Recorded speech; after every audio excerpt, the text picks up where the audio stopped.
Hello everybody, Matt from TDM Style here, and welcome back for another episode of Know Your Product. Today we're going to be talking about my personal favorite type of products, which are clays.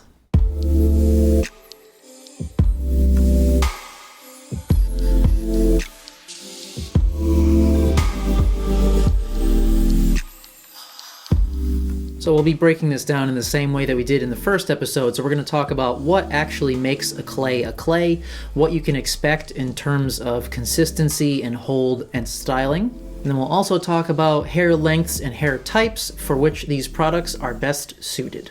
So what actually makes a styling product a clay? Well, in a similar fashion to waxes, if a product is going to be called a clay, it needs to have some type of actual clay in it. And the two that you will see most frequently when you're looking at those ingredient lists are kaolin and bentonite. Some products will actually have both of those in there, some will have one or the other, and some will combine them with other things such as beeswax and mineral oils and all kinds of good stuff. But if you see kaolin or bentonite or both within the first 5 or so ingredients, you're looking at a clay. Now when you actually open a jar of clay, what you can expect to see is a very thick looking product, and generally they'll have a beige or brownish color.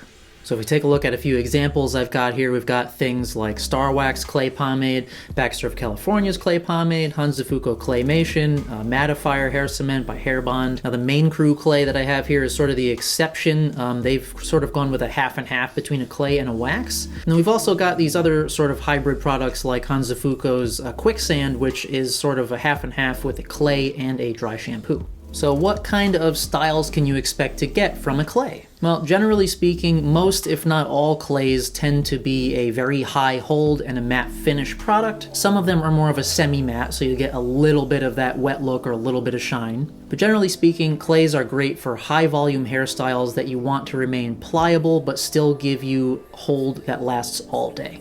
Now, as I briefly mentioned, clays are very thick products, so you want to make sure that you get this into your hands and warm it up thoroughly before you apply it to your hair so that you don't end up with any clumps. In terms of washability, it's kind of a half and half. It seems like many clays are water-based and those will wash out a little more easily, but there are also plenty of clays like Baxter of California's Clay Pomade that's actually oil-based with petrolatum being the first ingredient, so those will be a little bit more difficult to wash out, but generally speaking, those will also be a little bit more pliable throughout the day. So let's talk about hair lengths and hair types. Now, similar to waxes, clays are great for short hair. You can do sort of spiky styles that remain pliable. They're excellent and my personal favorite for medium to longer length hairstyles like mine right now, where you can do this sort of modern pompadour and all kinds of variations upon that. And I've also found that they seem to be quite good for different hair types. So if you have fine hair and you're using a clay with kaolin clay in it, it seems to be a little bit plumping, so it can kind of help your hair look a little bit fuller. And by the same token, since they are that higher hold, they work really well for people like me with wavy or curlier hair where you need that extra control. Now again, similar to waxes, clays are not the greatest if you've got really long hair just because they're so thick and they can be really heavy, and that'll just end up weighing your hair down and it won't be really nice and flowy looking.